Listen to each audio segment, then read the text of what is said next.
Assalamualaikum warahmatullahi wabarakatuh. Selamat pagi, Dr. Sigit Priatmoko, MSI, selaku dosen pengampu mata kuliah Kimia Kuantum. Selamat pagi juga kepada teman-teman semua. Di sini kami dari kelompok 11 akan mempresentasikan hasil dari diskusi kami mengenai materi Kimia Kuantum tentang gelombang de Broglie.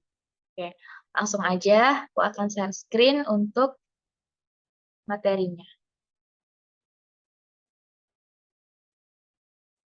Nah, di sini kami dari kelompok 11 ya teman-teman yang akan mempresentasikan mengenai sifat gelombang dari partikel pada gelombang de Broglie. Oke, adapun anggota kelompok 11, yang pertama yaitu ada Sania Nurfadila Fikril Halim dengan NIM 43014210666 dan saya Retno Wulandari dengan NIM 43014219090 dan ada Lutfatul Afifah dengan NIM 43014219095. Nah, pada gelombang de Broglie ini kami akan menjelaskan 3 subbab teman-teman. Yang pertama ada pengertian dari gelombang de Broglie itu sendiri, kemudian persamaan dari gelombang de Broglie, dan yang terakhir ada aplikasi dari gelombang de Broglie. Oke, untuk subbab yang pertama yaitu mengenai teori dari gelombang de Broglie itu sendiri akan dijelaskan langsung oleh Lutfatul Afifah. Kepada Lutfah, saya persilahkan.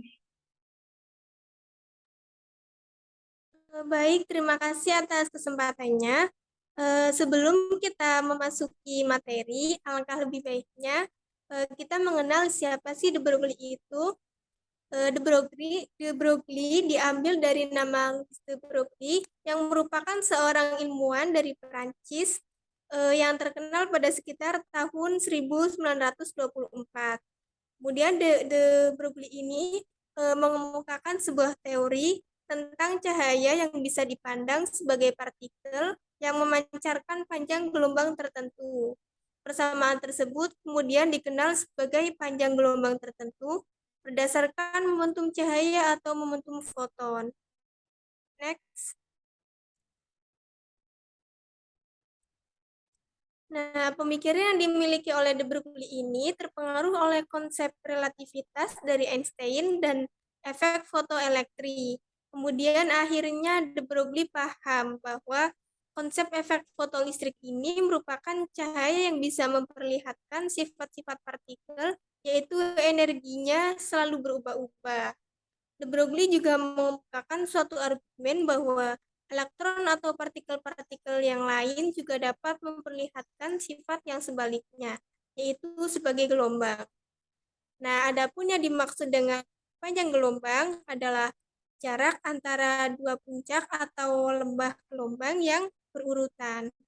Jadi dalam pelajari partikel dan gelombang ini, de Broglie memberikan suatu hipotesis yang dikenal sebagai hipotesis de Broglie. Dengan bunyi hipotesis de Broglie ini adalah setiap partikel materi yang memiliki momentum linear dapat berperilaku sebagai gelombang. Next.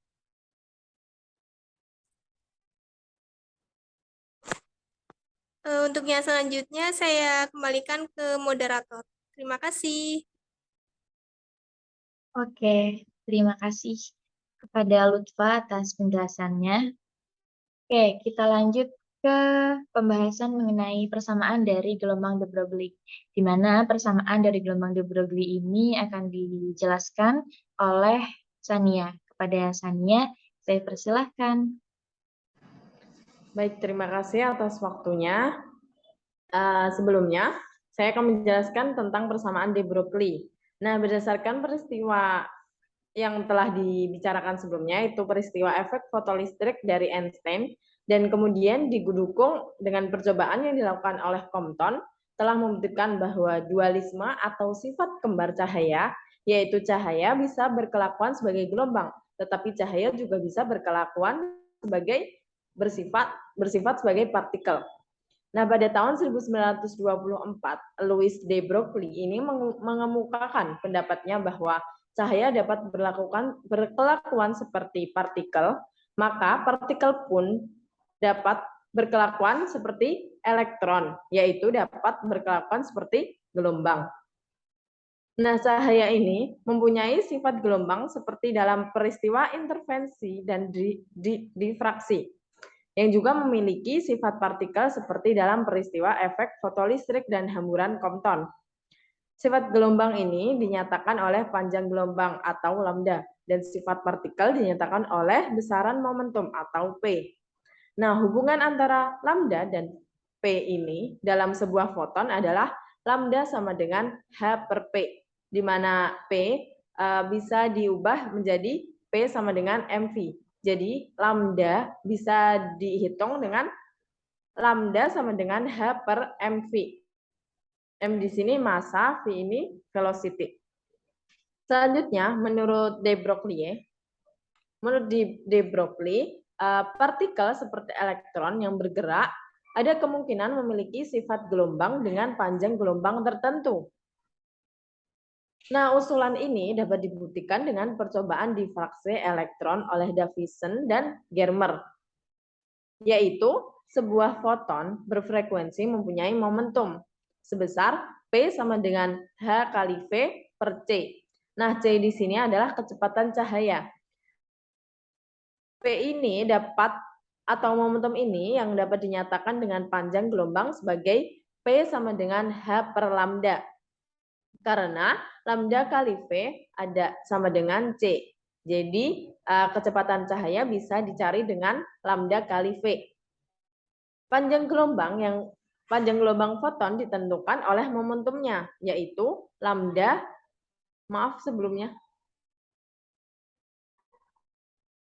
Maka panjang gelombang foton tadi dapat ditentukan oleh momentumnya, yaitu lambda sama dengan H per P. Next. Nah, momentum suatu partikel bermassa M dan kecepatan V adalah P sama dengan M kali V. Dan panjang gelombang de Broglie-nya ialah lambda sama dengan H per M kali V. M-nya adalah massa dan V-nya adalah kecepatan. Nah, semakin besar momentum partikel itu, maka semakin pendek panjang gelombangnya. Di sini M menyatakan massa relativistik. Yang dapat dihitung dengan rumus M sama dengan M0 per akar 1 min V kuadrat per C kuadrat. Di mana tadi sudah disebutkan V adalah kecepatan partikel dan C adalah kecepatan cahaya. Nah, de Broglie ini menyatakan bahwa benda yang bergerak memiliki momentum dan panjang gelombang yang dihubungkan oleh P sama dengan H per lambda. Momentum bergerak dihubungkan dengan kecepatan yang terukur lewat P sama dengan mv. Maka secara logika, kecepatan gelombang de Broglie sebut saja V kali P harus sama dengan V. Selanjutnya akan dijelaskan oleh kawan saya. Saya persilahkan. Oke, terima kasih Sania atas penjelasannya. Saya akan melanjutkan mengenai persamaan dari gelombang de Broglie ya teman-teman, yaitu mengenai hubungan kecepatan gelombang de Broglie dengan frekuensi gelombang dan juga panjang gelombangnya. Oke, sedikit mengulas apa yang disampaikan oleh teman saya tentang persamaan dari gelombang de Broglie ya. Aku akan tunjukin secara singkat ya teman-teman. Jadi gelombang de Broglie itu kayak gini teman-teman, kita misalkan ini adalah sebuah partikel yang bergerak dengan kecepatan V, di mana kalau partikel atau benda bergerak itu akan menghasilkan sebuah gelombang. Nah, gimana? Kalau ada gelombang, pasti ada yang namanya lambda atau panjang gelombang, dan juga ada frekuensinya, atau F ya teman-teman. Oke. Kita lanjut ke sini, yaitu hubungan kecepatan gelombang de Broglie dengan frekuensi gelombang dan juga panjang gelombangnya. Di mana kecepatan gelombang de Broglie dihubungkan dengan frekuensi gelombang dan panjang gelombangnya itu lewat V kali P sama dengan lambda kali F. Di mana panjang gelombang de Broglie atau lambda dihubungkan dengan kecepatan benda yang terukur lewat lambda sama dengan H per mv. M kali V. Kemudian, energi yang dibawa oleh kuantum gelombang de Broglie adalah E sama dengan H kali F, di mana energi E harus sama dengan energi relativistik dari benda bergerak, yaitu E sama dengan mc kuadrat, sehingga diperoleh HF sama dengan mc kuadrat, atau F sama dengan mc kuadrat per H. Nah, kita substitusikan frekuensi de Broglie ke dalam V kali P sama dengan lambda kali F. Jadi kita peroleh Vp sama dengan H per mv dikali mc kuadrat per H sama dengan c kuadrat per V. Kemudian kita peroleh Vp-nya c kuadrat per V. Kemudian jadi kita dapatkan Vp-nya sama dengan C kuadrat per V ya teman-teman. Nah, persamaan di atas itu tidak masalah jika partikel adalah foton yang bergerak dengan kecepatan C, sehingga Vp-nya itu akan sama dengan C-nya. Tapi karena partikel tersebut bermassa, maka akan selalu C kuadrat per V itu akan lebih besar dari C-nya. Suatu hasil yang secara fisik tidak dapat direalisasikan, yaitu kecepatan gelombang de Broglie, Vp tidak hanya tidak sama dengan V, tapi juga akan lebih besar daripada C. Oke. Untuk selanjutnya yaitu ada aplikasi dari gelombang de Broglie yang akan dijelaskan oleh saya sendiri. Oke, di sini ada salah satu aplikasi dari gelombang de Broglie yaitu mikroskop elektron, di mana mikroskop elektron ini merupakan salah satu bentuk aplikasi penerapan penemuan de Broglie. Nah, mikroskop elektron ini biasanya digunakan untuk mengamati struktur sel jasad hidup yang relik, seperti virus ataupun bakteri. Di mana pembiasan elektron yang dilakukan dengan medan magnet atau medan listrik. Jadi, lensa-lensa yang digunakan pada mikroskop elektron tersebut adalah lensa elektromagnetik.